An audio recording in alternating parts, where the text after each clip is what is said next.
ஆண்டவரும் இரட்சகருமாகிய இயேசு கிறிஸ்துவின் மகா பரிசுத்த நாமத்தினால் உங்களை ஒவ்வொருவரையும் வாழ்த்துகிறேன். வருடத்தின் 8 மாதங்கள் நம்மை கரம் பிடித்து நடத்தின சர்வ வல்லவர் இந்த 9வது மாதத்திலும் நமக்கு முன் செல்வாராக, தோளின் மேல் சுமப்பாராக என்று ஜெபிக்கிறேன். கர்த்தருடைய மகிமை நம்முடைய வாழ்க்கையில் விளங்குவதாக. இந்த மாதத்தை கர்த்தர் நமக்கு ஆசீர்வாதமாய் வைத்திருக்கிறார். நல்ல மழையை கர்த்தர் இந்த மாதத்தில் தரப்போகிறார். தண்ணீர் தட்டுப்பாடு எங்கேயுமே வராது. மட்டுமல்ல, ஜெபித்து கொண்டிருக்கும் பொழுது ஆவியானவர் உணர்த்தின ஒரு காரியம், இந்த வருடத்தில் மழை பெய்யக்கூடிய காலங்களில் வழக்கத்திற்கு மேலாக மழை பெய்ய வாய்ப்புண்டு. ஆகையால் இயற்கையின் சீற்றங்களுக்கு நம்மை விலக்கி காத்து கொள்ளும்படி சபை மக்கள், விசுவாசிகள், தேவ பிள்ளைகள் அதிகமாக ஜெபிக்க வேண்டும். ஜெபித்து கொள்ளுங்கள். கர்த்தர் தேசத்தை பாதுகாப்பார். கர்த்தருக்கு ஸ்தோத்திரம். ஆண்டவருடைய வார்த்தைகளுக்கு நேராய் நாம் கடந்து செல்ல போகிறோம். செய்திக்கு முன்னதாக ஒரு நிமிடம் கூட நாம் தலைகளை தாழ்த்தி நாம் ஜெபிப்போமா? ஸ்தோத்திரம். அல்லேலூயா. சர்வ வல்லமை உள்ள எங்கள் பரலோக பிதாவே, சகலத்தையும் சிருஷ்டித்தவரே, உங்கள் மகிமையின் பிரசன்னத்திற்குள் நாங்கள் கடந்து வருகிறோம் ராஜா. ஒரு மோசேயை சீனாய் மலைக்கு அழைத்து அவரிடத்தில் பேசும்படி சீனாய் மலையில் இறங்கின எங்கள் தெய்வம் ஆலயத்திற்கு எங்களை அழைத்து வந்திருக்கிறபடியால் இன்றைக்கு இறங்கி வந்து பேசுவீராக. உங்க மகிமையினால் ஆலயம் மூடப்படுவதாக. சீனாய் மலையில் எந்த மேகத்தை இஸ்ரவேல் ஜனங்கள் கண்டார்களோ அதே மேகம் இன்றைக்கு ஆலயத்தை மூடுவதாக என்று நாங்கள் ஒரு மனதோடு ஜெபிக்கிறோம். தகப்பனுடைய பிரசன்னத்தின் மேகத்தினால் தேவாலயத்தை கர்த்தர் மூடிக்கொள்வீராக. உமது ஆவியின் வல்லமையினால் ஆலயம் நிரப்பப்படுவதாக. கர்த்தருடைய வார்த்தையினால் நாங்கள் பலனடையும்படி, ஹல்லேலூயா ஹல்லேலூயா, உங்க வார்த்தையினால் நாங்கள் உயிர்ப்பிக்கப்படும்படி இன்றைக்கு பேசுவீராக ராஜா. உங்க வார்த்தையின் வல்லமை வெளிப்படுத்துவீராக. வாஞ்சையோட ஜெபத்துடன் வந்திருக்கிற உம்முடைய பிள்ளைகளை பார்க்கிறீரே, உபவாசத்துடன் வந்திருக்கிற உமது ஜனத்தின் மேல் மனதுருகுகிறீரே, இன்றைக்கு பேசுங்க ராஜா. உம்முடைய பிள்ளைகளுக்கு என்ன வசனங்கள் தேவையோ, எந்த வார்த்தைகள் தேவையோ அதை வெளிப்படுத்துவீராக. நீங்க பேசுங்க. உங்க குரலை கேட்க நாங்கள் காத்திருக்கிறோம். மனிதனுக்காய் அல்ல, மனித ஞானத்திற்காகவும் அல்ல, எங்கள் தகப்பனுடைய சத்தத்தை கேட்க நாங்கள் கூடி வந்திருக்கிறோம். அப்பா பேசுங்க. அற்பமான அடியனை அபிஷேகத்தினால் மறைத்து கொள்ளுங்க. உங்க அபிஷேகத்தின் வார்த்தைகள் மட்டும் வெளிப்பட்டு வருவதாக. ஆவியானவர் இடைபெடுவீராக. உம்முடைய செயல்கள் வெளிப்படுவதாக. கர்த்தரங்கள் நடுவில் இறங்கி இருப்பதற்காய் ஸ்தோத்திரம். இடத்தை நிரப்பிக் கொண்டு இருப்பதற்காய் நன்றி. மாறாத தேவ பிரசன்னத்திற்காய் ஸ்தோத்திரம். இயேசுவின் நாமத்தில் ஜெபிக்கிறோம் பிதாவே, ஆமென். அல்லேலூயா. கடந்த சில மாதங்களாகவே ஜெபத்தை குறித்து திரும்ப திரும்ப பேசும்படி கர்த்தருடைய ஆவியானவர் கட்டளையிடுகிறபடியால் போகிற இடங்களில், செய்தி கொடுக்கிற இடங்களில் எல்லாம் ஜெபத்தை குறித்தே பேசிக்கொண்டிருக்கிறேன். வேற எந்த தலைப்பிலும் பேச ஆவியானவர் எனக்கு அனுமதி தருவதில்லை. கடந்த மாதத்திலும் ஜெபத்தை குறித்து தான் இந்த இடத்துல நாம் தியானித்தோம், பேசினோம். இன்றைக்கு தொடர்ந்து ஜெபத்தை குறித்தே பேசும்படி அவருடைய திருச்சித்தமாயிருக்கிறபடியால் கர்த்தருடைய ஆவியானவர் தந்த வசனத்தை முன்வைத்து சில காரியங்கள் ஒருமித்து தியானிக்க நான் விரும்புகிறேன். தியானிக்கும்படியாய் தெரிந்து கொண்ட வேத வசனம் பரிசுத்த யோவான் எழுதின சுவிசேஷம் 4வது அதிகாரம் 23, 24 2 வசனங்கள். யோவான் 4, 23, 24 2 வசனங்கள். உண்மையாய் தொழுது கொள்ளுகிறவர்கள் பிதாவை ஆவியோடும் உண்மையோடும் தொழுது கொள்ளும் காலம் வரும், அது இப்பொழுதே வந்திருக்கிறது. தம்மை தொழுது கொள்கிறவர்கள் இப்படிப்பட்டவர்களாய் இருக்கும்படி பிதாவானவர் விரும்புகிறார். தேவன் ஆவியாய் இருக்கிறார். அவரை தொழுது கொள்கிறவர்கள் ஆவியோடும் உண்மையோடும் அவரை தொழுது கொள்ள வேண்டும் என்றார். கர்த்தருக்கு ஸ்தோத்திரம்.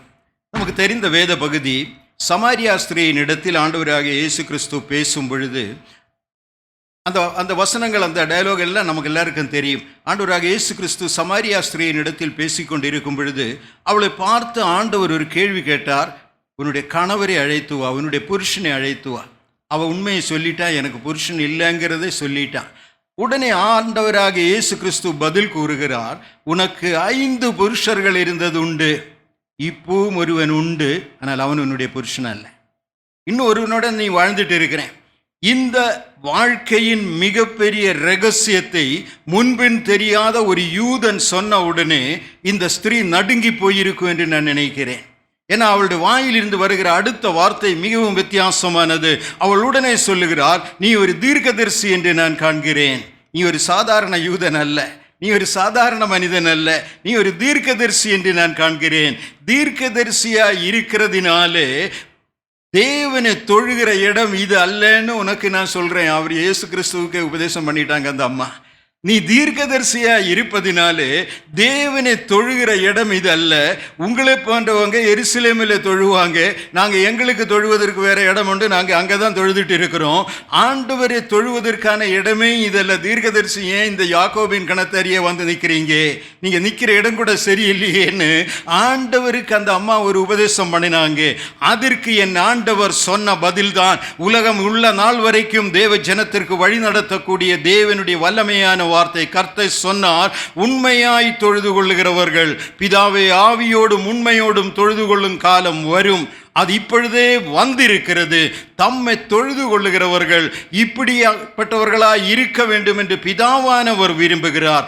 எப்படிப்பட்டவர்களாய் இருக்க வேண்டுமா? 24வது வசனம், தேவன் ஆவியாய் இருக்கிறார், அவரை தொழுது கொள்ளுகிறவர்கள் ஆவியோடும் உண்மையோடும் அவரை தொழுது கொள்ள வேண்டும் என்றார். இந்த 2 வசனத்தையும் சேர்த்து ஒரே வார்த்தையிலே சொல்ல வேண்டுமானால், தேவனை தொழுது கொள்ளுகிற தேவ ஜனம் ஆவியோடும் உண்மையோடும் தொழுது கொள்ள வேண்டும் என்று பிதாவானவர் விரும்புகிறார். அப்பாவின் விருப்பம், மனிதனுடைய விருப்பம் அல்ல. இன்றைக்கு நடக்குகிற ஆராதனைகளில் நீங்கள் கொஞ்சம் கவனித்து பார்த்தீங்கன்னா, மனுஷ ஞானத்தினால் உருவாக்கப்பட்ட புத்தகங்கள் அங்கே தொடர்ந்து வாசிப்பாங்க, அதையும் ஆராதனைன்னு தான் சொல்லுவாங்க. மனுஷனுடைய ஆலோசனையின்படி சபைக்கு சொல்ல வேண்டிய பல ஆலோசனைகளை சொல்லுவாங்க, அதையும் ஆராதனைன்னு தான் சொல்லுவாங்க. ஒரு குறிப்பிட்ட சபையில் ஒருவர் என்னிடத்தில் சொன்னார், ஐயா எங்கள் சபையில் அரை மணி நேரம் கூட பிரசங்கத்திற்கு நாங்கள் அனுமதிக்க மாட்டோம், 20 நிமிஷம் தான், ஆனால் விளம்பரங்களுக்கு 3/4 மணி நேரம் எடுப்பாங்க. இந்த முக்கியமான விளம்பரம் என்ன, அதுக்கு பணம் கொடுக்கணும், இதுக்கு பணம் கொடுக்கணும், கொடுக்காதவங்க பட்டியல் நோட்டீஸ் போர்டில் உண்டு, நீங்கள் இதுக்கு இன்னும் செலுத்தாதவங்க செலுத்தலாம், இங்கே ரெசீட் வாங்கிக்கலாம், அங்கே பணம் கட்டலாம். இதை 3/4 மணி நேரம் சொல்லிவிட்டு 20 நிமிடத்தில் ஒரு செய்தி முடிக்கப்படும். அதுக்கும் பேரு ஆராதனைன்னு தான். பற்பல ஆராதனைகள் உலகத்தில் நடந்து கொண்டிருக்கும் பொழுது என் ஆண்டவர் சொல்லுகிறார், பிதாவானவர் விரும்புகிற ஒரு ஆராதனை உண்டு. அது என்ன? தம்மை தொழுது கொள்ளுகிறவர்கள் முதலாவது ஆவியில் தொழுது கொள்ள வேண்டும். Worship in spirit. வர்ஷிப் என்கிற வார்த்தை தான் தொழுது கொள்ளுதல் என்று நம்முடைய தமிழ் வேதாகமத்தில் மொழிபெயர்க்கப்பட்டிருக்கிறது. ஆராதனை என்று அதை அழைக்கலாம். ஒருவேளை நாம் இப்படியெல்லாம் பேசிக்கொண்டு இருக்கிறதுனால வார்த்தைகள் வித்தியாசம் இருந்தாலும் அர்த்தம் ஒன்று தான். கரூரில் ஒரு கூட்டத்திற்கு போயிருந்தேன். அன்னைக்கு செய்தியில் பல முறை ஆராதனை என்கிற வார்த்தையை நான் பயன்படுத்தினேன். ஆனால் கூட்டத்தின் முடிவில் அந்த சபையின் மூப்பர் ஒருவர் வந்தார். அவர் என்கிட்ட கேட்டார், நீங்கள் தொழுது கொள்ளுதல் என்கிற வார்த்தை ஒரு முறை கூட பேசவில்லையேன்னார். நான் சொன்னேன், 2 ஒன்று தானே. அவர் சொன்னார், இல்லை நீங்கள் போகிற இடத்துல ஞாபகம் வச்சுங்க, தொழுது கொள்ளணும்னு இனி சொல்லணும், இது ஆராதனைன்னு மட்டும் சொன்னால் அது ஏதோ பெண்டகோஸ்துக்காரங்க வச்சிருக்கிற ஒரு வார்த்தை மாதிரி தெரியுதுன்னார். இருக்கலாம், இல்லாமல் இருக்கலாம். ஆனால் ஆங்கில ஆராதனை வேதத்திலே வர்ஷிப்புங்கிற வார்த்தை தான் பயன்படுத்தப்பட்டிருக்கிறது. மொழிபெயர்த்த இடத்திலே என்னை விட நன்றாய் அறிந்தவர்கள் தொழுது கொள்ளுதல் என்று எழுதியிருக்காங்க. மலையாள வேதாகமத்திலே ஆராதனை என்று தான் உண்டு. ஆகையால் இது 2 ஒன்று தான் நான் நினைக்கிறேன். இதில் பெரிய வித்தியாசங்கள் இல்லை. தேவன் சொல்லுகிறார், என்னை ஆராதிக்கிற என் ஜனம், அது கர்த்தர் எதிர்பார்க்குகிற காரியம். இஸ்ரவேல் ஜனத்தை விடுதலை ஆக்குவதற்கு மோசே அழைத்து அனுப்பும் பொழுது மோசே கேட்டான், நான் பார்வோன் இடத்திற்கு போய் என்ன சொல்லணும்? ஆண்டவர் சொன்ன ஒரு வார்த்தை உண்டு, என்னை ஆராதிப்பதற்கு என் ஜனத்தை விட்டுவிடு என்று நீ பார்வோன் இடத்தில் போய் சொல். அதுதான் உன் வேலை. என்னை ஆராதிப்பதற்கு என் ஜனத்தை விட்டுவிடு. தேவன் எதிர்பார்க்குகிற காரியம் அதுதான். அதற்கு தான் சபை. இங்கே ஆண்டவர் சொல்லுகிறார், பிதாவானவர் விரும்புகிறார்.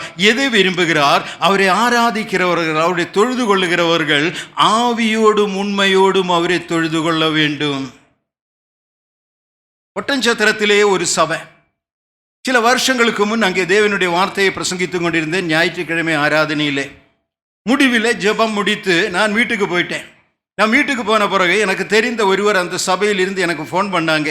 அவர் சொன்னார், நீங்கள் இப்போ செய்திக்கு வர்றதெல்லாம் எனக்கு தெரியும், ஆனால் வழக்கம் போல் நான் உட்கார்ந்து என்னத்தையோ யோசிச்சுட்டு இருந்தேன், நீங்கள் பேசுனதெல்லாம் ஒன்றும் நான் கவனிக்கல. ஏன்னா அப்படி தான் எங்கள் ஆராதனை அப்படி தான். நான் ஒன்றும் என்ன செய்தினால நான் கவனிக்கவே இல்லை. நான் என் பாட்டுக்கு என்னத்தையோ யோசிச்சுட்டு உட்காந்துட்டு இருந்தேன். ஆனால் கடைசியில் நீங்கள் ஜெபிக்கும் பொழுது சில வார்த்தைகள் எனக்கு நேராய் வந்தது.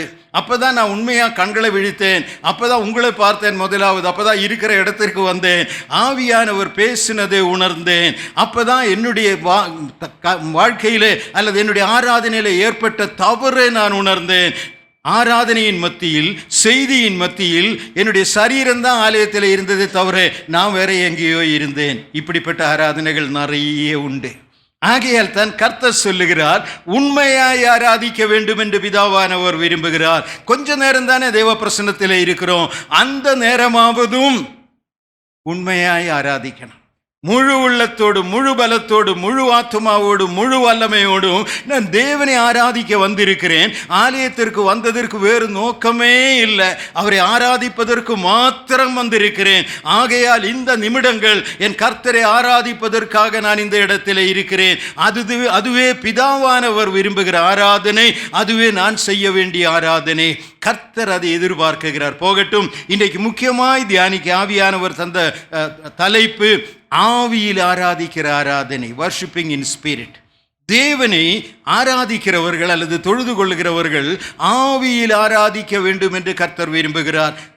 பவுல் அப்போஸ்தலன் எழுதின நிருபங்களை வாசித்தீங்கன்னா ஏறக்குறைய எல்லா நிருபத்திலேயும் எழுதுகிறார், நான் ஆவியில் ஆராதிக்கிற என் தேவன், உங்களுக்காய் ஆவியில் ஜெபிக்கிறேன், நான் ஆவியில் புலம்புகிறேன், நான் ஆவியில் கதறுகிறேன், நான் ஆவியில் துயரப்படுகிறேன். பல இடங்களில் இந்த ஆவியில் ஜெபிப்பது குறித்து பவுல் அப்போஸ்தலன் திரும்ப திரும்ப திரும்ப எழுதுவதை நம்மால் பார்க்க முடியும். இன்றைக்கு சிலர் கேட்கிற கேள்வி, வேதாகம நாட்களில் இயேசு ஆவியில் ஜெபித்தாரா, பவுல் அப்போஸ்தலன் ஆவியில் ஜெபித்தாரா, அல்லது பைபிளிலே அப்படி ஏதாவது உண்டா? உண்டு, நிச்சயமாய் உண்டு. என் வேதத்தில் என் ஆண்டவராகிய இயேசு ஆவியில் கலங்கினார் என்று வேதாகமத்தில் எழுதப்பட்டிருக்கிற சில இடங்கள் உண்டு. அவர் ஆவியில் கலங்கினார். அவருக்கு என்ன, he was troubled in his spirit என்று ஆங்கில வேதாகமத்தில் உண்டு. ஆனால் ஒரிஜினல் முதல்ல வேதாகமம் எழுதப்பட்ட மொழியில் இருந்து நேரடியாக மொழிபெயர்க்கப்பட்ட இடங்களை பார்க்கும் பொழுது அவர் ஆவியில் புலம்பினார் என்று எழுதப்பட்டிருக்கிறது. he murmured in spirit. மலையாள வேதாகமத்தில் அவன் ஆத்மாவில் ஞரக்கொன்னா என்னன்னு தெரியும்னு நினைக்கிறேன், முணுமுணுக்கிறதா. அவர் ஆவியில் என்னத்தையோ பேசினார். என்ன பேசினார்னு அன்னைக்கு சீஷர்களுக்கு தெரியல, அதனாலே அப்படி எழுதி வச்சிருக்கிறார். அவன் ஆத்மாவில் ஞரங்கி என்கிற வார்த்தைக்கு அர்த்தம், இயேசு மற்ற மனிதர்கள் புரியாத எதையோ ஒன்று ஆவியில் புலம்பிக் கொண்டிருந்தார், பேசிக்கொண்டிருந்தார். லாசருவின் கல்லறைக்கு முன்னதாய் போகும் பொழுது அவன் ஆவியில் புலம்பினார் என்று வேதத்திலே வாசிக்கிறோம். he spoke something, என்னவென்னு தெரியல. அவர் பேசினது அர்த்தமோ வார்த்தையோ மொழியோ அன்றைக்கு இது எழுதினவர்களுக்கு தெரியல, யோவானுக்கு எழுத தெரியல. ஆனால் அவர் சொல்லுகிறார், என்னத்தையோ பேசினார், அது என்னன்னு எனக்கு தெரியல. போகட்டும், பவுல் அப்போஸ்தலன் மிக தெளிவாய் சந்தேகத்திற்கு இடமில்லாமல் சொல்கிறார். 1 கொரிந்தியர் 14வது அதிகாரத்தின் 14வது வசனம், நான் ஆவியில் ஜெபிப்பேன், கருத்தோடும் ஜெபிப்பேன். அவர் ஆவியில் ஜெபிக்கிற தேவ மனிதன். அவர் சொல்லுகிறார், நான் ஆவியில் ஜெபிக்கும் பொழுது என்னுடைய புத்தி பிரயோஜனம் இல்லாமல் இருக்கும். புத்தியில் ஜெபிக்கும் பொழுது ஆவியில் இருக்கிற ஜெபம் அல்ல, அது ஞானத்தினால் ஏற்படுகிற ஒரு ஜெபம், என்னுடைய புத்தியினால் ஏற்படுகிற ஒரு ஜெபம். ஆகையால் தான் ஆண்டவர் சொல்லுகிறார், தேவனை ஆராதிக்கிறவர்கள் ஆவியில் ஆராதிக்க வேண்டும், ஆவியில் ஜெபிக்க வேண்டும். இது கர்த்தர் எதிர்பார்க்குகிற காரியம். இயேசு சொன்னார், பிதாவானவர் எதிர்பார்க்குகிற காரியம்.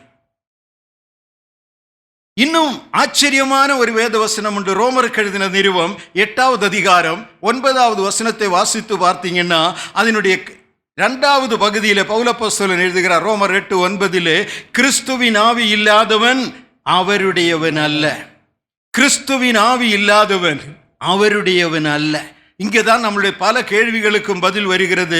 எனக்கு ஆவியில் ஜெபிக்க தெரியலையே, எனக்கு அந்நிய பாஷையில் ஜெபிக்க தெரியலையே, எனக்கு இன்னும் அபிஷேகம் கிடைக்கலையே, அப்போ நான் எப்படி ஜெபிப்பது? நீங்கள் ஜெபிப்பதற்கு தான் வேதம் சொல்லுகிறது, கிறிஸ்துவின் ஆவி இல்லாதவன் தேவனுடையவன் அல்ல. ஆனால் நீ தேவனுடையவனாய் மாற முடியும். எப்படி மாற முடியும்? லூக்கா 11வது அதிகாரம் 13வது வசனம், என் ஆண்டவர் பூமியில் இருக்கும் நாட்களில் சொன்னார், பொல்லாதவர்களாகிய நீங்கள் உங்கள் பிள்ளைகளுக்கு நல்ல ஈவுகளை கொடுக்க அறிந்திருக்கும் பொழுது பரலோகத்தில் இருக்கிற பிதா தம்மிடத்தில் வேண்டிக் கொள்கிறவர்களுக்கு பரிசுத்த ஆவியை தருவது அதிக நிச்சயம் அல்லவா? இயேசு சொன்னாருங்க, மனிதன் சொன்னதல்ல, தேவாதி தேவன் சொன்னார். தம்மிடத்தில் வேண்டிக் கொள்கிறவர்களுக்கு. இதை குறித்து நான் பிரசங்கம் செய்திருக்கிறேன் இந்த சபையிலே. ஆகையால் அதற்கு நேரம் எடுக்க விரும்பவில்லை. ஒன்றை சொல்லுகிறேன், ஆவியின் அபிஷேகத்திற்காய் காத்திருந்து ஜெபிக்கும் பொழுது ஒருவேளை மாதங்கள் வருஷங்கள் ஓடிக்கொண்டிருக்கலாம். கர்த்தர் நம்மை பரிசுத்தப்படுத்துவதற்கான நாட்கள், தேவன் நம்மை தூய்மையாக்குவதற்கான நாட்கள். அவருடைய சமூகத்தில் காத்திருந்து சோர்ந்து போகாமல் ஜெபிக்கும் பொழுது, இடைவிடாமல் ஜெபிக்கும் பொழுது, என்னை அபிஷேகித்து தான் ஆக வேண்டும் என்று ஜெபிக்கும் பொழுது, கர்த்தர் ஒரு நாள் அவர் குறிப்பிட்ட நேரத்தில், அவர் முன்குறித்த வேளையில், அவர் விரும்புகிற பரிசுத்தத்துக்குள்ளாய் என்னையும் உங்களையும் நடத்தினதின் பின் தம்முடைய பரிசுத்த ஆவியானவரை இந்த மண்பாண்டங்களில் ஊற்றி நம்மை பலப்படுத்துகிற தேவன், வாக்கு மாறாத தேவன், சொன்னால் செய்கிற கர்த்தர். மாம்சமான யாவர் மேலும் என் ஆவியை ஊற்றுவேன் என்று சொன்னால் அவர் வாக்கு மாறாதவர். அந்த தேவன் சொன்னார், வானம் மாறினாலும் பூமி மாறினாலும் என்னுடைய வார்த்தைகள் மாறுவதில்லை. அவர் சொன்னால் சொன்னதுதான்.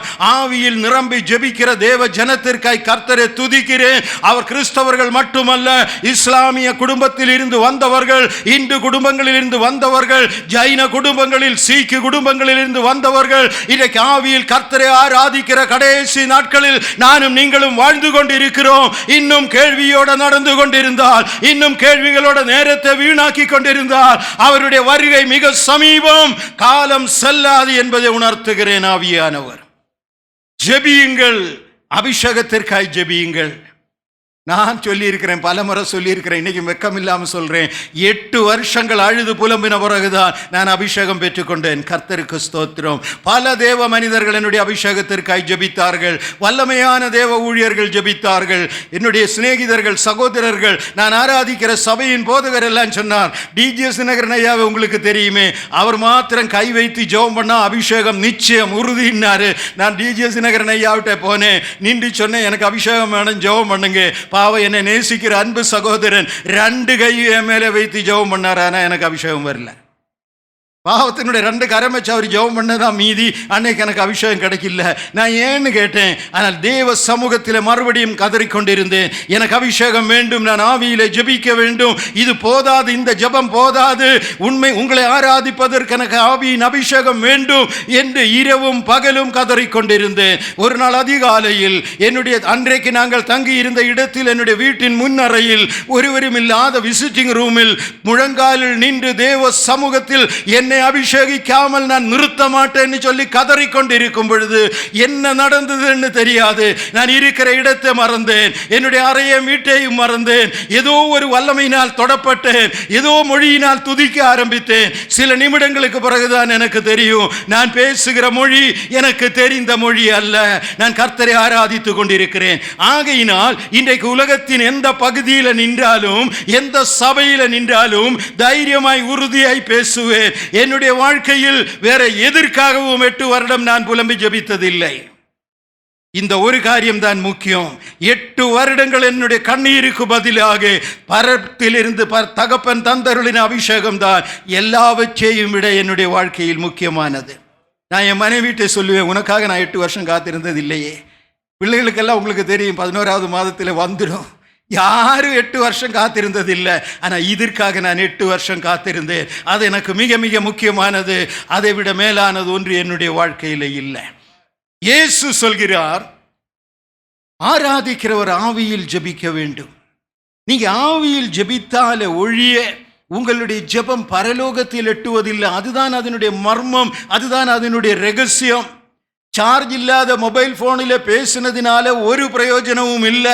உங்கள் ஃபோன் முதல்ல சார்ஜுக்கு போடுங்க, அப்போ தான் உங்கள் சத்தம் மற்ற இடங்களில் கேட்கும். இல்லாட்டி உங்கள் ஃபோன் ஓன் ஆகாது, அவ்வளோதான். உங்கள் ஃபோன் ரொம்ப நல்ல ஃபோன் தான், ஐஃபோனாக இருக்கலாம், 1.5 லட்சத்திற்கு வாங்கி இருக்கலாம், நல்ல கம்பெனியினுடைய சிம் போட்டிருக்கலாம், எல்லாம் நல்லது தான். ஆனால் உங்கள் ஃபோன் சார்ஜுக்கு போடலைன்னா யாரும் அதிலிருந்து நீங்கள் பேசுகிறத கேட்க முடியாதுங்க. தேவனுடைய மின்சாரமாகிய பரிசுத்த ஆவியோடு இணைக்கப்பட்டு பரலோகத்தின் வல்லமையினால் சார்ஜ் செய்யப்பட்டாலே ஒழியே ஜெபம் அங்கே எட்டுவதில்லை. இதுதான் அறிந்திருக்க வேண்டிய காரியம். நேரம் இல்லாதனால நான் சீக்கிரம் போகிறேன். வேதாகமத்தில் அநேக வசனங்கள் உண்டு. பாவிகளின் ஜெபம் தேவன் கேட்பதில்லை, பரிசுத்தவான்களின் ஜெபத்தை கர்த்தர் விரும்புகிறார். இது திரும்ப திரும்ப திரும்ப எழுதின வசனங்கள் ஏராளம் உண்டு. ஒரு இடத்தை சொல்லி போகிறேன். வெளிப்படுத்தின விசேஷம் 5வது அதிகாரம் 8வது வசனம், 8வது அதிகாரம் 3, 4, 5 வசனங்கள். இந்த 2 பகுதிகளும் சொல்லுகிறது, பரிசுத்தவான்களின் ஜெபம் தூப வர்க்கமாய் என் தேவனுடைய சிங்காசனத்திற்கு முன் உயர்ந்து கொண்டிருக்கிறது. யோவான் அதை கண்டான். யோவான் எழுதுகிறார், தூப வர்க்கமாய் தேவ சிங்காசனத்திற்கு முன் பரிசுத்தவான்களின் ஜெபங்கள் உயருகிறது. அல்லாதவங்க கேட்பாங்க, நானும் தான் ஜெபிக்கிறேனே, நானும் தான் கேட்கிறேனே, ஏன் எனக்கு பதில் இல்லை? என் தகப்பன் பதில் தருவார். உன் ஜெபம் இன்னும் என்னுடைய சமூகத்தில் வந்து சேர்ந்ததில்லை. காரணம், உன்னுடைய ஆவிக்குரிய வாழ்க்கையிலே சார்ஜ் இல்லாமல் இருக்கிறாய். வல்லமை இல்லை, மின்சாரம் இல்லை, அபிஷேகம் இல்லை. ஆகையினால் என்ன செய்யணும்? இந்த அபிஷேகத்திற்காய் கதற வேண்டும், கதற வேண்டும். என்னை அபிஷேகித்தாலே ஒழிய நான் உங்களை விட மாட்டேன். எனக்கு வேண்டியது ஆவியின் அபிஷேகம், எனக்கு வேண்டியது வல்லமையின் அபிஷேகம். அதை தந்துதான் ஆக வேண்டும். கர்த்தருடைய சமூகத்தில் காத்திருங்க, அவர் நிச்சயமாய் தருவார். என் தேவன் வாக்குமாறாதவர். ஆகையால் தான் அவர் சொல்கிறார், தேவனை ஆராதிக்கிறவர்கள் ஆவியில் ஆராதிக்க வேண்டும் என்று பிதாவானவர் விரும்புகிறார். அவர் அப்படி விரும்புவதினாலே அவர் அபிஷேகம் தருவது அதிக நிச்சயம். ஏன்னா அவர் நம்மளை ரொம்ப நேசிக்கிறாருங்க, தனித்தனியாக நேசிக்கிறார். பிள்ளைகளை எப்படியாவது நம்மிடத்தில் பேசணுமேன்னு நாம் விரும்புவதை விட அதிகமாய் அவர் விரும்புகிறார். அது அவருடைய திருச்சித்தம். ஆவியில் ஆராதிக்கும் பொழுது ஒருவேளை உலகத்தில் பல காரியங்களை நாம் மறந்து விடுகிறோம். உலகத்தின் பல தேவைகளை நாம் மறந்து விடுகிறோம். அதான் ஆண்டவர் சொன்னாரே மத்திய 6வது அதிகாரத்திலே, நீங்கள் தேவ சமூகத்தில் வரும் பொழுது உங்களுடைய தேவைகள் இன்னவைகள் என்று பிதாவானவர் அறிந்திருக்கிறார். வந்து நின்று பாருங்க, அவருக்கெல்லாம் தெரியும். நீங்க அவருடைய சமூகத்தில், அவருடைய அபிஷேகத்தில் மோசே இருந்ததை போல அவருடைய மேகம் நிறைந்த இடங்களில் அமர்ந்திருந்து பாருங்க, அவருக்கு எல்லாம் தெரியும். அவருக்கு மறைவானது ஒன்றுமே இல்லை. எல்லாம் தெரிந்ததினாலே நம்முடைய பெரிதும் சின்னதுமான ஒவ்வொரு காரியத்தையும் அவர் பொறுப்படுத்திக் கொள்வார். வாழ்க்கையின் சின்ன சின்ன காரியங்களை கூட கர்த்தர் நிறைவேற்றி தருவார். ஆனால் அவர் எதிர்பார்க்குகிற ஒரு காரியம் உண்டு, என்னுடைய மகன், என்னுடைய மகள் என்னிடத்தில் பேச வேண்டும். இன்னைக்கு உலகம் நம்முடைய ஆவிக்குரிய வாழ்க்கையை அளக்குகிற அளவுகோல் நம்முடைய வாழ்க்கையில் இருக்கிற அபிஷேகம் தான். கிறிஸ்தவர்கள் என்று மேன்மையை பாராட்டுகிற ஒரு சிலர் அபிஷேகத்தை குறை கூறலாம். நான் நடந்த வாழ்க்கையில் நடந்த ஒரு காரியத்தை சொல்லுகிறேன். பல வருஷங்களுக்கு முன் கொஞ்சம் ஐஸ்வர்யம் நிறைந்த ஒரு குடும்பத்தில் ஒரு அம்மா வியாதியாக இருந்தாங்க. அவர்கள் இந்து குடும்பம் வேறு, கூர்கை மாவட்டத்தை சேர்ந்தவர்கள், கர்நாடகாவை சேர்ந்தவர்கள். அவர்களுக்கு காப்பி தோட்டம் எல்லாம் உண்டு. ரொம்ப வசதியான குடும்பம். அந்த அம்மா பலவீனமாய் படுத்த படுக்கையாய் எந்திரிக்க முடியாமல் ஒரு வேளை திமிர்வாதம் போல படுத்திருந்தாள். அவர்களுடைய கணவர் வந்து, நீங்கள் ஒரு நாள் வந்து ஜெபிக்க முடியுமான்னு கேட்டாங்க. இந்து குடும்பம். இருப்பினும் நான் வரேன்னு சொன்னேன். மத்தியானம் அங்கே போயிருந்தேன். ஒரு ஞாயிற்றுக்கிழமை 4 மணி போல் அந்த வீட்டுக்கு ஜெபிக்க போயிருந்தேன். அங்கே போய் வீட்டின் முன்னறையில் உட்காரும் பேசிக்கொண்டிருக்கும் பொழுது அந்த கணவனார், குடும்பத்தின் தலைவர் என்கிட்ட சொன்னார், ஐயா, நான் ரொம்ப நாளாக தேடிட்டு இருக்கிறேன், அதான் உங்களை கூப்பிட்டேன். நான் சொன்னேன், என்ன தேடிட்டு இருந்தீங்க? அவர் சொன்னார், இந்த அந்நிய பாஷையில் ஜெபிக்கிறவன் யாராச்சும் இருக்காங்களான்னு தேடிட்டு இருந்தேன். நான் சொன்னேன், ஒரு இந்து சகோதரன் சொல்கிற வார்த்தை எனக்கு பயங்கரமாக இருந்துச்சு. நாங்கள் ஏன் தேடிட்டு இருந்தீங்க? அவர் சொன்னார், அவங்க ஜெபம் பண்ணால் தாங்க ஏதாவது நடக்கும், மற்றதெல்லாம் எங்கள் ஜெபம் மாதிரி தான் போகும், மீதி எல்லாம் எங்கள் ஜெபம் மாதிரி தான் போகும். அந்நிய பாஷையில் ஜெபிக்கிறவங்க யாராவது இருக்காங்களான்னு பல இடங்களில் விசாரித்தேன். அதனால தான் இன்னைக்கு உங்களை கூப்பிட்டு இருக்கிறேன். அவங்க ஜெபந்தான் அற்புதங்களை செய்யுமே தவிர மற்றதெல்லாம் ஒன்று தான். நானும் நிறைய பார்த்துட்டேன். ஒருத்தர் வந்தார், மெழுகுபத்தி இல்லாமல் ஜெபம் பண்ண மாட்டேன்னாரு. இன்னொருத்தர் வந்தார், திசையை பார்த்து, கிழக்கு திசையை பார்த்து தான் ஜெபிப்பேன்னாரு. இன்னொருத்தர் வந்தார், வேற தத்துவங்களை பேசினார். இதனால எல்லாம் ஒன்றும் நடக்கில்லைங்க. தத்துவங்கள் தான் பேசுகிறாங்களே தவிர ஒன்றும் நடக்கில்லை.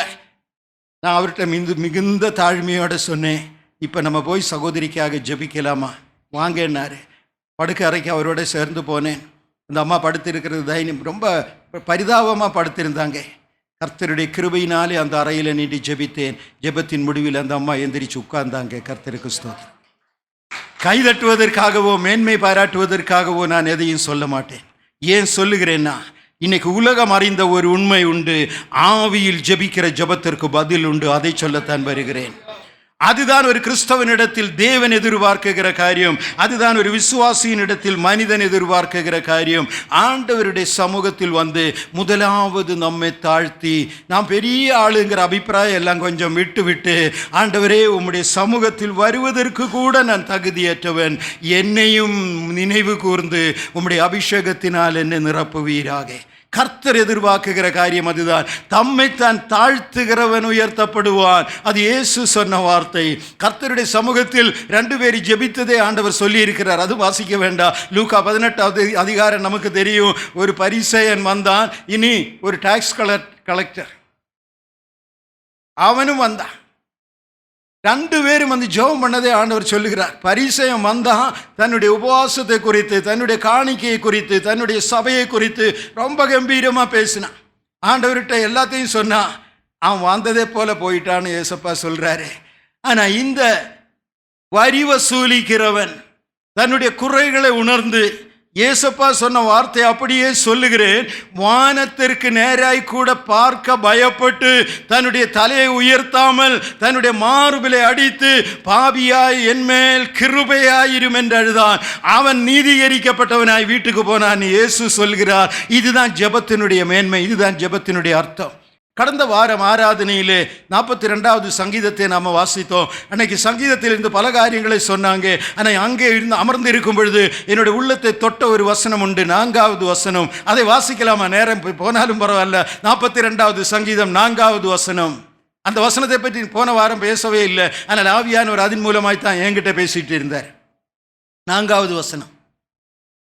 உன்னை நான் பண்டிகை ஆசரிக்கிற ஜனங்களோடு கூட நடந்து கூட்டத்தின் களிப்பும் துதியுமான சத்தத்தோட தேவாலயத்திற்கு போய் வருவேனே, இவைகளை நான் நினைக்கும் போது என் உள்ளம் எனக்குள்ளே உருகிறது. பாருங்க, இப்ப ராஜா என்ன சொல்கிறார்? முன்னே நான் எப்படி இருந்தேன்?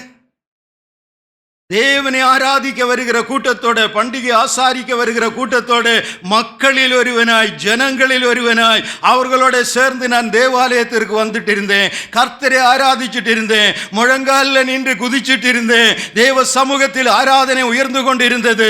ஆனால் இப்போ நான் ராஜா.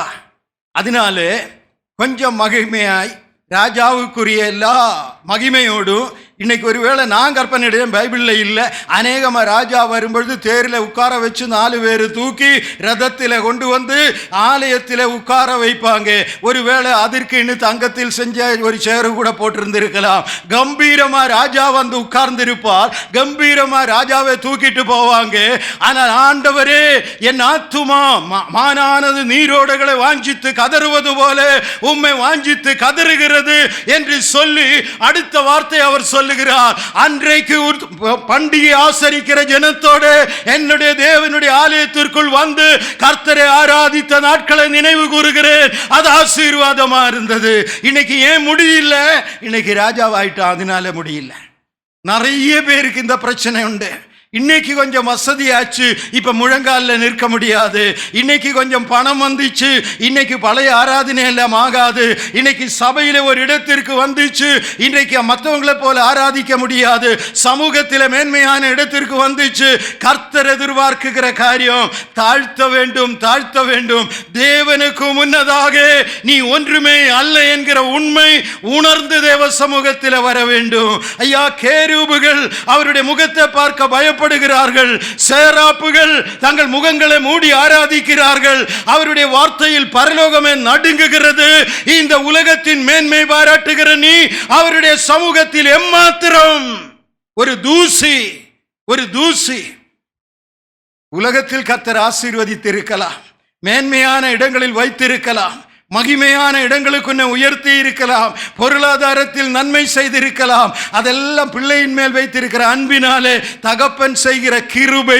ஆனால் கிருபை பெருக பெருக பெருக அவருடைய சமூகத்தில் நம்மை தாழ்த்தி அவருடைய பிரசன்னத்தில் முழங்காலில் நின்று என்னை மன்னிப்பீராக, என்னை தொடுவீராக, என் மேல் மனதுருகுவீராக, என்னை அபிஷேகிப்பீராக என்று கதறும் பொழுது ஒவ்வொரு நாளும் புது கிருபை, புது பலன், புது அபிஷேகம், புது வல்லமை, புது வெளிப்பாடுகள், புது தரிசனங்கள், புது கிருபைகள் கர்த்தர் தம்முடைய பிள்ளைகளுக்கு தந்து கொண்டிருக்கிறார். அதுதான் கிறிஸ்தவ வாழ்க்கை. கர்த்தருக்கு ஸ்தோத்திரம்.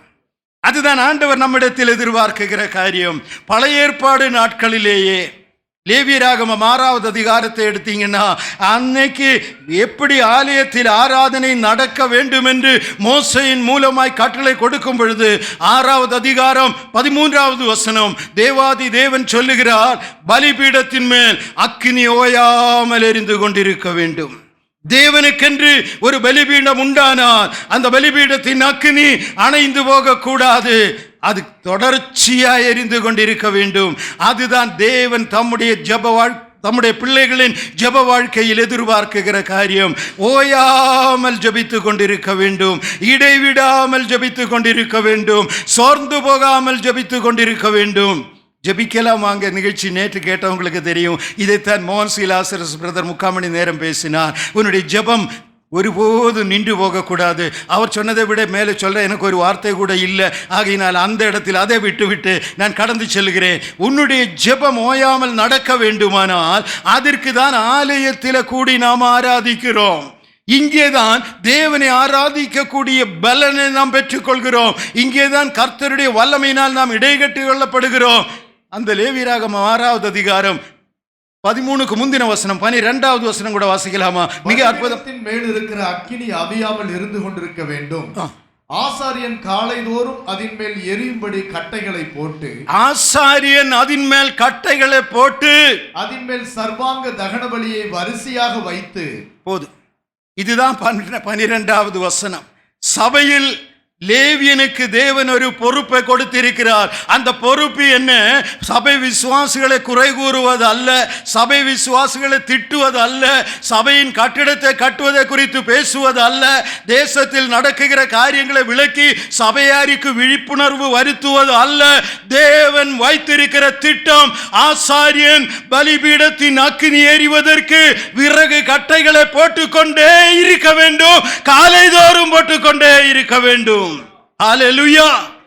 ஆராதிப்பது எப்படி, ஜெபிப்பது எப்படி, ஆவியின் வல்லமையினால் இடைகட்டப்படுவது எப்படி, இதுதான் ஆசாரியனுடைய வேலை. ஆசாரியன் சொன்ன உடனே ஏதோ பாஸ்டரை பற்றி பேசுறாருன்னு நினைக்காதுங்க. புதிய ஏற்பாட்டிலே நானும் நீங்களும் லேவியர்களும் ஆசாரியர்களும் தான். கர்த்தருக்கு ஸ்தோத்திரம். வேதம் சொல்லுகிறது, நம்மை ராஜாக்களாகவும் ஆசாரியர்களாகவும் தெரிந்தெடுத்த தேவனுக்கு ஸ்தோத்திரம். ஒருவனை சந்தித்தால் அவனுடைய ஜாதி வித்தியாசமா இருக்கலாம், அவனுடைய மதம் வித்தியாசமா இருக்கலாம், அவனுடைய நம்பிக்கைகள் வித்தியாசமா இருக்கலாம். ஆனால் அவன் அல்லது அவள் வந்து தன்னுடைய வீடின் பாரங்களை, குடும்பத்தின் பாரங்களை, சரீரத்தின் வியாதிகளை சொல்லும் பொழுது விசுவாசியினுடைய பங்கு என்ன? ஒருவர் வந்து, ஐயோ எனக்கு சரீரத்தில் சுகவீனம், போய் பார்த்தேன், புற்றுநோயின்னு சொன்னாங்க. சொன்ன உடனே விசுவாசி என்ன சொல்லுவான் தெரியுமா? ஆமா, எங்க வீட்டிலையும் இப்படிதான் ஒருத்தர் இருந்தார், கடைசியில் 3வது மாசத்துல செத்து போச்சுங்க. அடுத்தது என்ன? கேன்சருக்கு நீங்கள் எங்கே போய் வைத்தியம் பார்த்தும் பிரயோஜனம் இல்லைங்க, புற்றுநோயினா அவ்வளவுதான். அடுத்தது என்ன? உங்களுக்காக நான் ரொம்ப வருத்தப்படுறேன், என்ன செய்கிறது, எல்லாத்தையும் சரி பண்ணிடுங்க. இதை கேட்கவா அவன் உங்ககிட்ட வந்தான்? இதை சொல்லவா கர்த்தர் அவனை உங்களிடத்திற்கு அனுப்பினார்? ஆசாரியனுடைய வேலை என்ன? பலிபீடத்தில் எரிகிறதற்கு கட்டைகள் போட்டு கொண்டிருக்க வேண்டும். ஒருவன் வந்து மரண தருவாயிலே இருக்கிறேன் என்று சொன்னால், என் ஆண்டவருடைய வல்லமை உன்மேல் இறங்கும்படி ஜெபித்து கொண்டே இரு என்று சொல்வதுதான் கர்த்தருடைய வேலைக்காரனுடைய வேலை. கட்டைகளை போடுகிறவன் அவன்தான். பலிபீடத்தின் அக்கினி எரிந்து கொண்டே இருக்க வேண்டும். அவ்விதமாய் எரிந்ததினாலே, அவ்விதமாய் எரித்ததினாலே புற்றுநோயில் இருந்து விடுதலை அடைந்த அநேகரை நான் அறிந்திருக்கிறேன். கர்த்தருக்கு ஸ்தோத்திரம். ஹல்லேலூயா!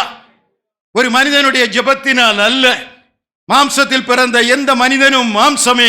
ஆனால் ஜெப வல்லமை கர்த்தருடைய சமூகத்தில் எழும்ப தேவ பிரசன்னம் அந்த மனிதன் மீது இறங்க சத்ருவினுடைய நுகங்கள் ஒவ்வொன்றாய் எரிந்து சாம்பலாய் மாறும். பிசாசானவன் கொண்டு வந்த புற்றுநோய் முற்றிலும் அழிக்கப்படும். காரணம், தேவ வல்லமை இறங்கிக் கொண்டிருக்கிறது. அதற்கு ஜனங்களை ஊக்குவிக்கத்தான் தேவன் ஆசாரியர்களாகிய என்னையும் உங்களையும் எதிர்பார்க்கிறார். கர்த்தருக்கு ஸ்தோத்திரம். நம்முடைய ஜெப வாழ்க்கை எப்படி இருக்கிறது? நிறைய காரியங்கள் சொல்வதற்குண்டு, நேரம் இல்லை. சீக்கிரமாய் அடுத்த பகுதிக்கு கடந்து செல்ல விரும்புகிறேன். தேவனுடைய அக்கினி மனிதனுடைய வாழ்க்கையில் எரிந்து கொண்டிருக்கணும். நான் சொல்லியிருக்கிறேன், ஒரு வாலிப பிள்ளை ஒரு முறை சொல்லியிருக்கிறேன், அதனால் இப்போ 2 வார்த்தையில் சொல்லி முடிச்சிடுறேன். அவளுடைய வாலிப வயதில் கோயம்புத்தூரில் திருமணம் முடிந்து அவளுடைய இருதயத்தில் ஒரு ஓட்டை இருந்ததினாலே கணவர் கைவிட்டு தகப்பனாருக்கு வேதனையாகி திரும்ப சொந்த வீட்டுக்கு வந்த நிலைமையிலே பெற்றோர்கள் கூட அழுது கொண்டிருந்தார்கள். குடும்பம் முழுவதும் வேதனைக்குள்ளாக இருந்தார்கள். இந்த பிள்ளை நான் தற்கொலை செய்ய போகிறேன், இனி நான் வாழ்ந்து பிரயோஜனம் இல்லை, என்னுடைய பெற்றோர்களுக்கு பாரமாக இருக்க விரும்பில்லைன்னு சொல்லி தற்கொலைக்காய் ஆயத்தப்பட்ட நாளில் பக்கத்து வீட்டில் இருக்கிற கிறிஸ்தவ குடும்பம் அந்த மகளை பார்த்து சொன்ன காரியம், நீ ஜெபம் பண்ண, கர்த்தர் அற்புதம் செய்ய முடியும். அந்த மகளை ஜெபத்திற்காக அனுப்பிவிட்டார்கள். எங்கள் வீட்டுக்கு வந்தாங்க. நாங்கள் ஜெபித்தோம், அனுப்பினோம். நாங்கள் ஜெபித்த வேளையிலே ஒன்றுமே நடந்ததாக எனக்கு தெரியல. ஆனால் அவளை அனுப்பும் பொழுது நான் சொன்னேன், மகளை தொடர்ந்து உனக்காக ஜெபிக்கிறேன், நீயும் ஓயாமல் ஜெபிக்க வேண்டும், கர்த்தருடைய மகிமை உன்மேல் இறங்க வேண்டும். அவள் இந்து பிள்ளை. அவள் சொன்ன, எனக்கு ஜெபமும் தெரியாது, ஒன்றும் தெரியாது, சகஸ்ரநாமம் சொல்ல தெரியும். நான் சொன்னேன், கூட ஒன்னே கூட சேர்த்துக்கோ, இயேசுங்கிற பேரையும் சேர்த்து சொல்லு, ஜெபம் பண்ணு, ஆண்டவரே என்னை தொடுவீராக என்று ஜெபம் பண்ணு, இதுதான் உன் வாழ்க்கையை காப்பாற்றுவதற்கான வழி சொல்லி அனுப்பினேன். நாட்கள் ஓடிக்கொண்டிருந்தன. ஒரு பகுதியில் கூட்டம் நடத்த போயிருக்கும் பொழுது, செய்தி கொடுக்க போயிருக்கும் பொழுது, முன் வரிசையிலே அந்த பிள்ளை உட்கார்ந்திருந்தா. எனக்கு பார்த்ததும் சந்தோஷம். ஏன்னா இந்த பிள்ளை இன்னும் உயிரோடு இருக்க, சாகில்லையேன்னு எனக்கு ஒரு திருப்தி. கூட்டம் முடிந்தது, ஜெபம் முடிந்தது. முதலாவது அந்த மக ஓடி வந்தான். என்ன ஞாபகம் இருக்கான்னு கேட்டான். நல்லா ஞாபகம் இருக்கம்மா, உனக்காக நான் எவ்வளோ ஜெபம் பண்ணியிருக்கேன் தெரியுமா? அந்த பிள்ளை சொன்ன சாட்சி சுருக்கமாய் சொல்கிறேன். அவ சொன்ன காரியம், நீங்க சொன்னதை போல நான் ராத்திரி நேரங்களில் ஜெபிக்க ஆரம்பித்தேன். முதலாவது எனக்கு ஜெபிக்க தெரியாது. ஆகிலும் நான் என்னுடைய இரவு நேரங்களில் தூக்கம் வராத காரணத்தினால் உட்கார்ந்து பேச ஆரம்பித்தேன். இயேசுவே என்று கூப்பிட ஆரம்பித்தேன். போக போக போக ஜெபிக்க அவர் எனக்கு கற்றுக் கொடுத்தார். நான் ஜெபிக்க கற்றுக்கொண்டேன், ஜெபிக்க ஆரம்பித்தேன். என்னுடைய வாழ்க்கையின் குறைகளை, மன்னிக்கப்பட வேண்டிய பாவங்களை ஒவ்வொரு ராத்திரியிலும் அவர் எனக்கு உணர்த்த ஆரம்பித்தார். பாவங்களை அறிக்கை செய்து ஜெபிக்க ஆரம்பித்தேன். ஒரு நாள் நடுராத்திரியில் தேவனை நோக்கி ஜெபித்துக் கொண்டிருக்கும் பொழுது பாவியாகிய என் மேல் கர்த்தருடைய அபிஷேகம் இறங்கி வந்தது. பரிசுத்த ஆவியானவர் என் மேல் வல்லமையாய் இறங்கினார். நான் அந்நிய பாஷையில் தேவனை துதிக்க ஆரம்பித்தேன். இருக்கிற இடம் தெரியாமல் குதிக்க ஆரம்பித்தேன்.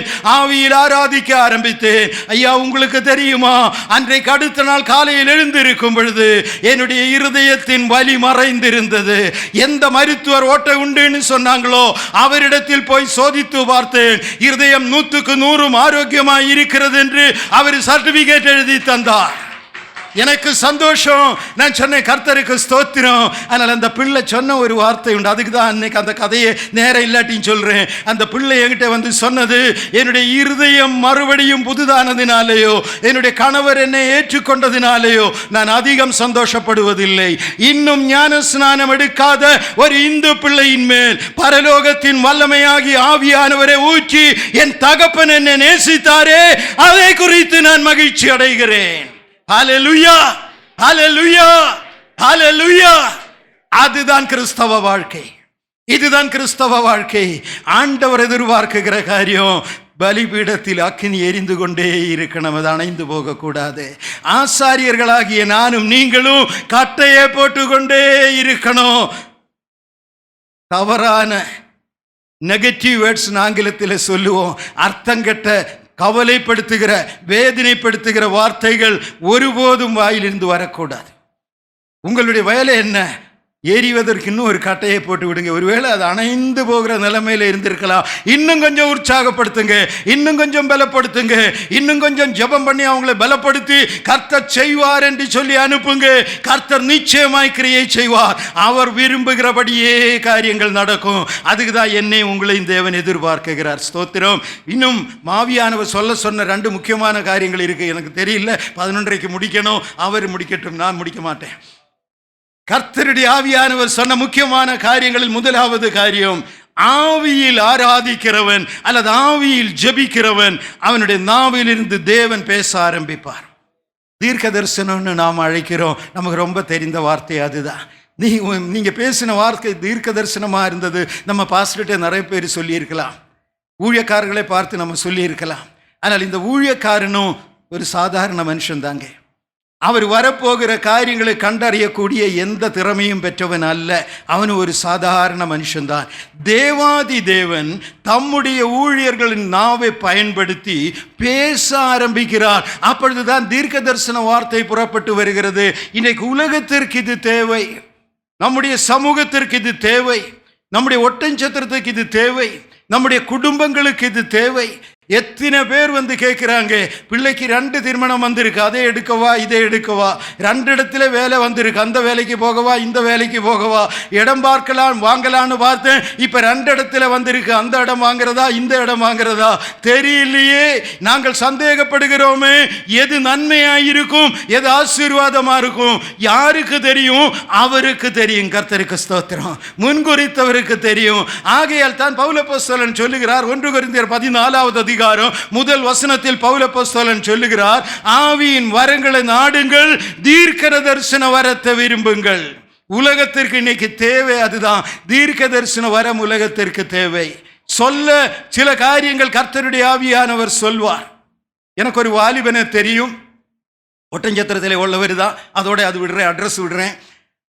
ஒரு நாள் தாயும் தகப்பனும் எங்கள் வீட்டுக்கு கூட்டிட்டு வந்து சொன்னாங்க, எங்கள் மகனை நாங்கள் பைபிள் காலேஜுக்கு அனுப்புகிறோம், இவன் பைபிள் படிக்கட்டும், ஊழியக்காரனாக மாறட்டும், அதுக்கு தான் நாங்கள் அனுப்புகிறோம், ஜெபம் பண்ணி அனுப்புங்க. சென்னையில் ஒரு பைபிள் காலேஜுக்கு நாங்கள் அனுப்புகிறோம். வேலைக்கு போகிற அவசரத்தில் நான் நிற்கிறேன், அந்த நேரம் தான் கூட்டிகிட்டு வந்தாங்க. இருப்பினும் பைபிள் காலேஜுக்கு போகிற தம்பிக்கு ஜெபம் பண்ணாமல் வரக்கூடாதுன்னு சீக்கிரமாக ஒரு ஜெபம் பண்ணேன். அவனுக்காய் ஜெபிக்கும் பொழுது கர்த்தருடைய ஆவியானவர் சொன்னார், இவன் பைபிள் காலேஜும் படிக்க போகிறதில்லை, ஊழியக்காரனாகவும் போகிறதில்லை. ஆனால் ஜெபிக்கிறது கொண்டு வந்திருக்காங்க, அப்பா அம்மா கூட்டிகிட்டு வந்திருக்காங்க, ஜெபிச்சு தான் ஆகணும். மிகவும் பிரயாசப்பட்டு கஷ்டப்பட்டு கர்த்தருடைய வார்த்தைக்கு விரோதமாக பைபிள் காலேஜில் ஆசீர்வதிங்க ஆண்டவர் என்ன ஒரு ஜெபம் பண்ணி முடித்து ஆமியும் போட்டுட்டு சொன்னேன், இவன் கோர்ஸ் முடிக்கிற மாதிரி எனக்கு தெரியல, கொண்டு போய் சேர்த்து விடுங்கன்னு அனுப்பிவிட்டேன். சுருக்கமாக சொல்கிறேன், அந்த தம்பி இன்னைக்கு ஒட்டஞ்சத்திரத்தில் இருக்கிறான். சில மாதங்கள் அங்கே இருந்துட்டு வந்தான், தன்னுடைய விருப்பத்தின்படி ஒரு கல்யாணம் பண்ணினா, அந்த பொண்ணை துரத்தி விட்டு இப்போ இங்கே இருக்கிறான், ஒட்டஞ்சத்திரத்தில் இருக்கிறான். பல காரியங்கள் தேவன் தன்னுடைய உள்ளத்தில் வைத்திருக்கிறவைகள் உண்டு.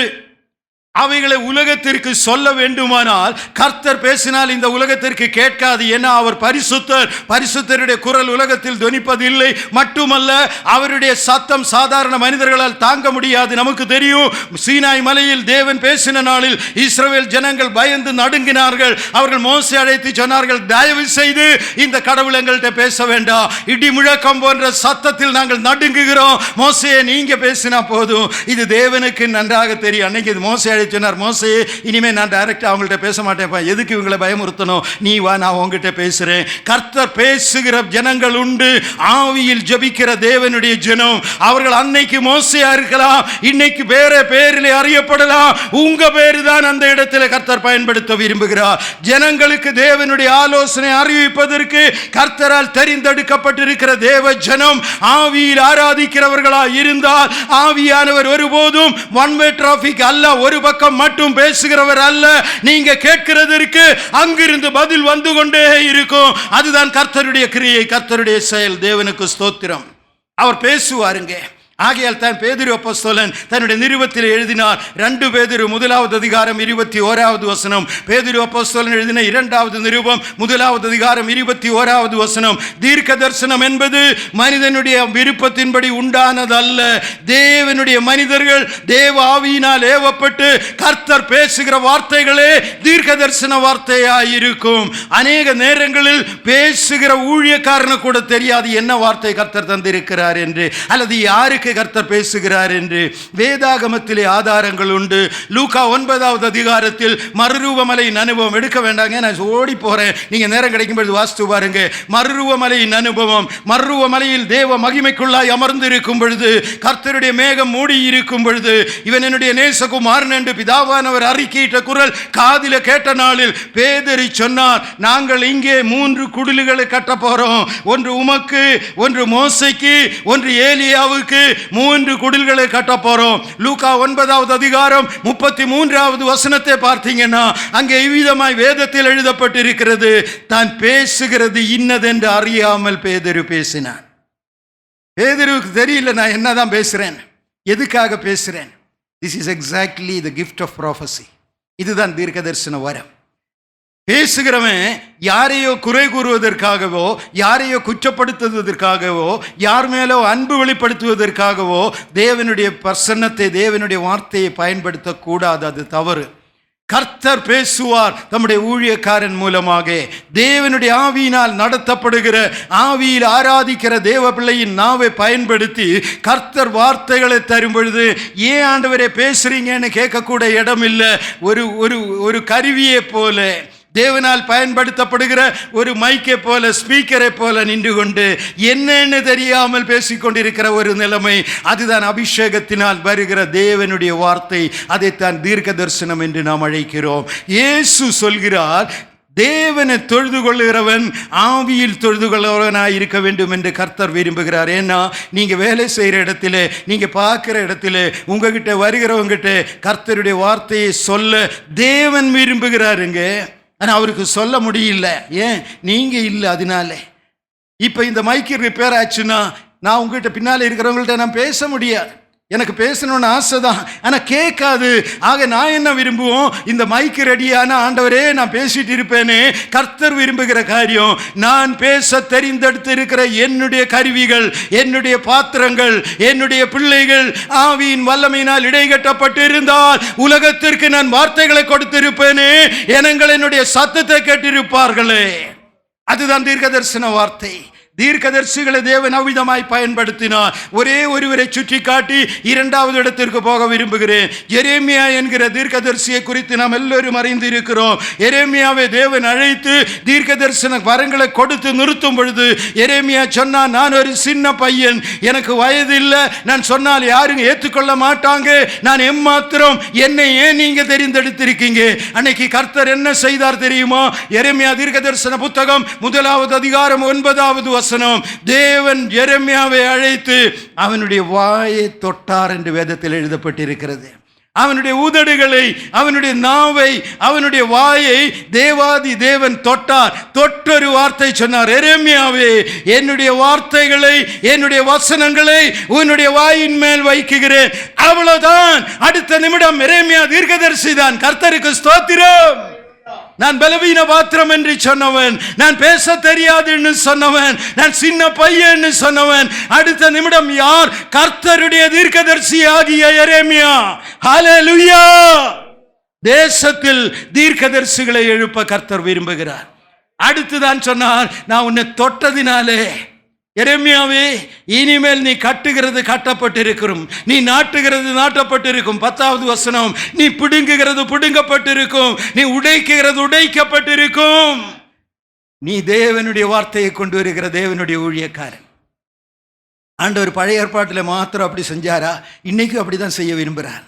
இந்த கடைசி நாட்களிலே அதிகமாய் அதிகமாய் அதிகமாய் தம்முடைய ஜனத்தினிடத்தில் பேச கர்த்தர் விரும்புகிறார், வாஞ்சிக்கிறார். சொல்லுன்னு கட்டளையிடுகிறார். போய் சொல்லு. மிகுந்த தாழ்மையோடு பலவீனங்களின் மத்தியில் நின்று கொண்டு, குறைகளின் மத்தியில் நின்று கொண்டு, என் தகப்பனுடைய நாமத்தின் மகிமைக்காய் மாத்திரம் சொல்லுகிறேன். ஒவ்வொரு ஞாயிற்றுக்கிழமையும் எங்கேயாவதும் செய்தி கொடுக்க வேண்டியிருந்தால் வெள்ளிக்கிழமையிலிருந்து ஜெபிக்க ஆரம்பிப்பேன். வார்த்தையை தந்தாலே ஒழிய நான் போக மாட்டேன். என்ன செய்யணும் சொல்லுங்க. ஆவியானவர் வார்த்தைகளை தருவார். இதை சொல், இதை சொல், இதை சொல்.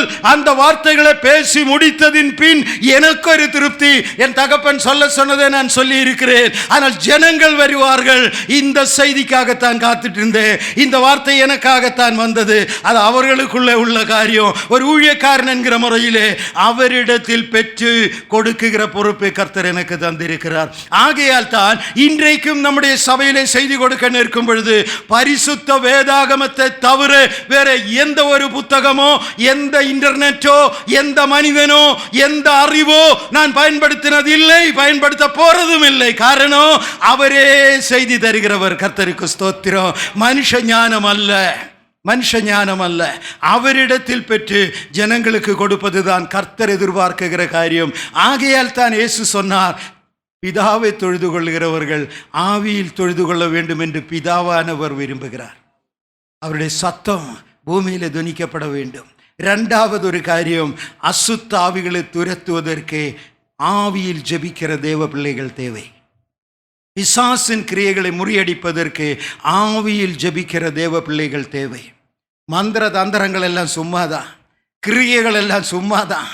என்ன புத்தகத்தில் எழுதி வைத்திருக்கிறத படித்து நாங்கள் அசுத்தாவியை துரத்துவோன்னு சொன்னால் ஏமாத்திர வேலை தான், ஆகாதுங்க. ஏன்னா அவன் போக மாட்டான், அவனுக்கு தெரியும் என்னன்னு. அவன் சர்வசாதாரணமான ஆளு கிடையாது. நான் ஏற்கனவே ஒரு முறை சொல்லியிருக்கிறேன், என்னுடைய வாழ்க்கையில் முதலாக ஒரு பிசாசை துரத்துவதற்காக நின்ற நேரத்தில் அங்கே போய் நின்ற பிறகுதான் ஒரு அசுத்தாவி பிடித்திருக்கிறது என்றே எனக்கு தெரியும். அந்த இடத்தில் அந்த பிசாசின் ஆவி சொன்ன காரியம், முதலாக ஒரு பிசாசுக்கு விரோதமாக நான் நிற்கிறேன், அது சொன்ன காரியம் என்னை தொடாது. நான் அப்படியே பார்த்தேன். அது சொன்ன ரெண்டாவது வார்த்தை, உன்னை நான் நாசம் பண்ணிடுவேன், ஒன்றும் இல்லாமல் பண்ணிடுவேன். தெரியுமா நான் யாருன்னு நினைக்கிறேன்? நீ உன்னையும் உன் பிள்ளைகளையும் நான் இல்லாமல் பண்ணிடுவேன், உன் தலைமுறைகளை நான் முடிச்சு கட்டிடுவேன், பேசாமல் போய் என்னை தொடாதேன்னா. நானும் ஒரு மனுஷன் தானே, நானும் பயந்துட்டேன். நான் செத்து போனாலும் பரவாயில்ல, என் பிள்ளைகளாவது வாழணுமே. ஆண்டவரே, நான் என்ன செய்யணும்னு எனக்கும் தெரியல. அனுபவம் இல்லாதவன், பழக்கம் இல்லாதவன், இதுவரை கர்ஜிக்கிற சிங்கம் போல நிற்கிறது. நான் உன்னை விட மாட்டேன்னு சொல்லி அது இப்போ என்ன விரட்டிட்டு இருக்கு. நான் என்ன செய்யணும்னு தெரியாத நிலைமையில் கர்த்தருடைய ஊழியக்காரனாக வந்திருக்கிறேனே. கர்த்தர் எனக்கு தந்த ஒரு வாக்கு தத்தம் உண்டு. அதான் இந்த மாதத்தில் நம்முடைய சபையின் வாக்கு தத்தம். யோசுவா 1 அதிகாரம் 9வது வசனம் எல்லாருக்கும் வந்திருக்கு, ஸ்க்ரீன்லேயும் போட்டிருக்கீங்க. அந்த வாக்குத்தத்தம் என்ன தெரியுமா? முதலாக ஒரு கன்வென்ஷன் கூட்டத்திற்கு என்னை அழைத்திருந்த பொழுது, தமிழ்நாட்டில் தான், எனக்கு கன்வென்ஷன் மேடையில் நின்றதே தெரியாது, நான் நின்றதே இல்லை. எனக்கு பயமாக இருந்துச்சு. நான் வர்றேன்னு சொல்லிட்டு நாட்கள் நெருங்க எனக்குள்ளே ஒரு பயம். அப்போ எனக்கு தெரிந்த ஒன்று தான், சகோதரன் டிஜிஎஸ் தினகரன் ஐயா உயிரோடு இருந்த நாட்கள். அவருக்கு ஒரு லெட்டர் எழுதினேன், பிரதர் இப்படி என்னை இந்த இடத்துல கன்வென்ஷன் கூட்டத்திலே அழைச்சாங்க, நானும் வர்றேன்னு சொல்லிட்டு இப்போ எனக்கு பயமாக இருக்குது பிரதர், தயவு செய்து எனக்காக ஜெபம் பண்ணுங்க.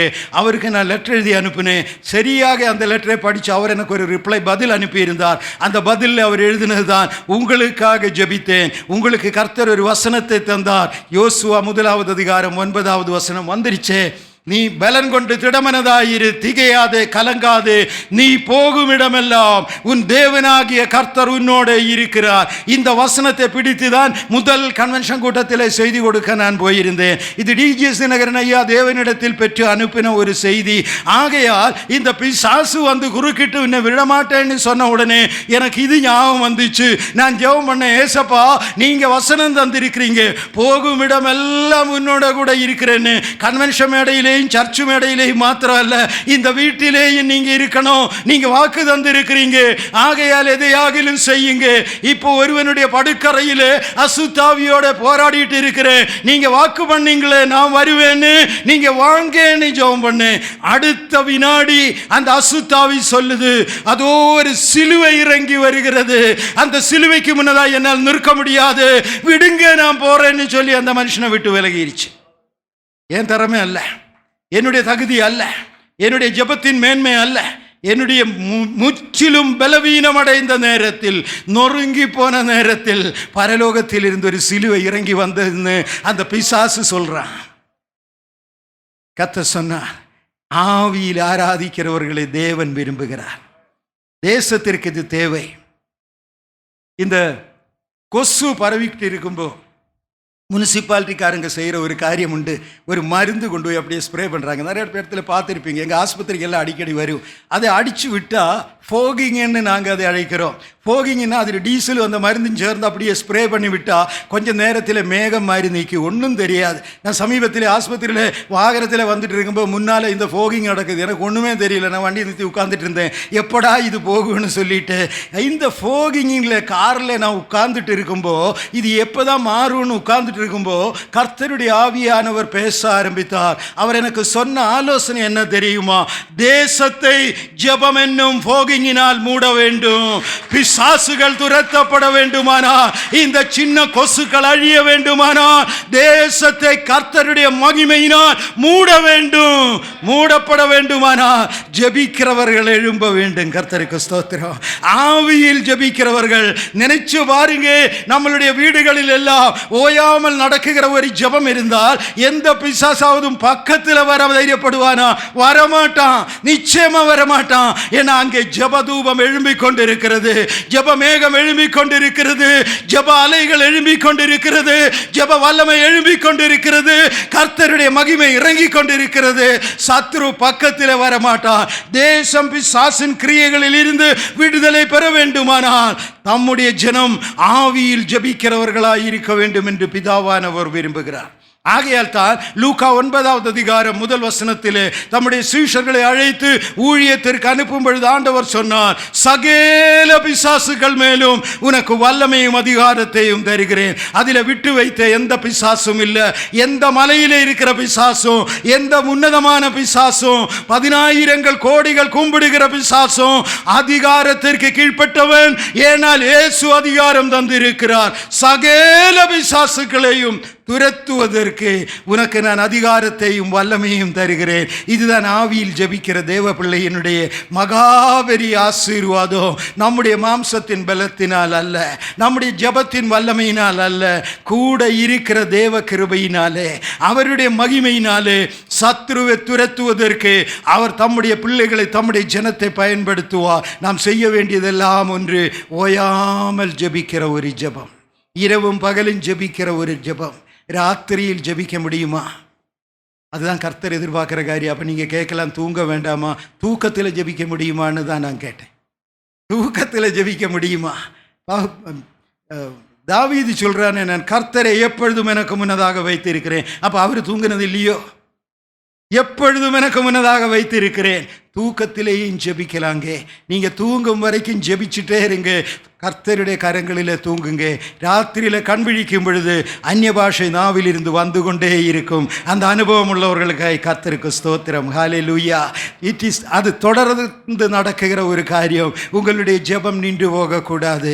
எங்கிருந்தாலும் ஜெபித்து கொண்டிருக்கணும். அப்படி நீங்கள் ஜெபிக்க ஜெபிக்க ஜெபிக்க ஆவியின் வல்லமை உங்கள் மேல் இறங்கி கொண்டே இருக்கும்.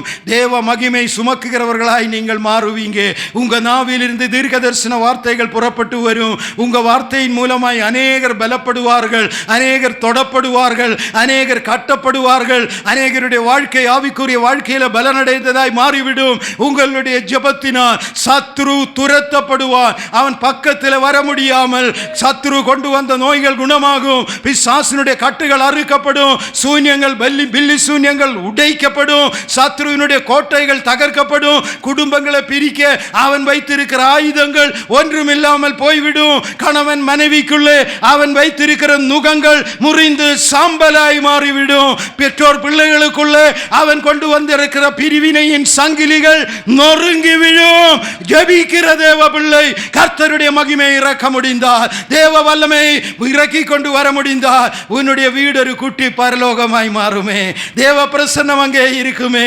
இதுதான் ஆவியானவர் எதிர்பார்க்குகிற காரியம். இதுதான் இயேசு எதிர்பார்க்குகிற காரியம். சமாரியா ஸ்திரீயை பார்த்து சொன்னார், தேவனை தொழுது கொள்கிறவர்கள் எருசலேமிலும் அல்ல, அந்த மலையிலும் அல்ல, இந்த மலையிலும் அல்ல, அவரை எங்கேயும் தொழுது கொள்ளுகிற காலம் வரும். வீடுகளிலே தொழுது கொள்ளுகிற காலம் வரும். அந்த காலத்தில் தம்மை தொழுது கொள்ளுகிறவர்கள் ஆவியோடும் உண்மையோடும் தொழுது கொள்ள வேண்டும் என்று பிதாவானவர் விரும்புகிறார். கர்த்தருக்கு ஸ்தோத்திரம். இது தகப்பனுடைய வாஞ்சை, பிதாவினுடைய விருப்பம். ஆகையால் மறுபடியுமாய் சொல்லுகிறேன், இந்த ஜெபத்திற்காய் நம்மை அர்ப்பணிப்போமா? எனக்கு அபிஷேகம் வேண்டும், அபிஷேகம் இல்லாமல் நான் இருக்க மாட்டேன். எனக்கு அபிஷேகம் வேண்டும், என்னை அபிஷேகிங்க. நான் ஆவியில் ஜெபிக்கணும், நான் ஆவியில் ஜெபிக்கணும். இந்த வாழ்க்கை எனக்கு வேண்டாம், மற்றதெல்லாம் கொஞ்சம் தள்ளி வையுங்க, மீதி எல்லாம் பின்னாலே. உங்களுடைய பொருளாதாரம், உங்களுடைய ஆரோக்கியம், உங்களுடைய அழகு, உங்களுடைய வேலை, உங்களுடைய திருமணம், உங்களுடைய வீடு, உங்களுடைய வாகனம் எல்லாம் பின்னாலே இருக்கட்டும். பிரையாரிட்டி, முதலிடம் அபிஷேகத்திற்கு கொடுத்து, ஆண்டவரே என்னை அபிஷேகித்தாலே ஒழிய இந்த ஜெபத்தை நிறுத்த மாட்டேன், என்னை அபிஷேகியும் என்று கதறுகிற, அழுகிற ஒரு கூட்டத்தை கர்த்தர் தேடுகிறார். ஆகையால் தான் இன்றைக்கு இந்த செய்தியை சொல்லும்படி ஆவியானவர் என்னுடைய உள்ளத்தில் இடைப்பட்டார். உங்களை பயன்படுத்த என் தேவன் விரும்புகிறார். கர்த்தர் தெரிந்தெடுத்தவர்கள் இங்கே உண்டு. ஹல்லேலூயா, ஹல்லேலூயா.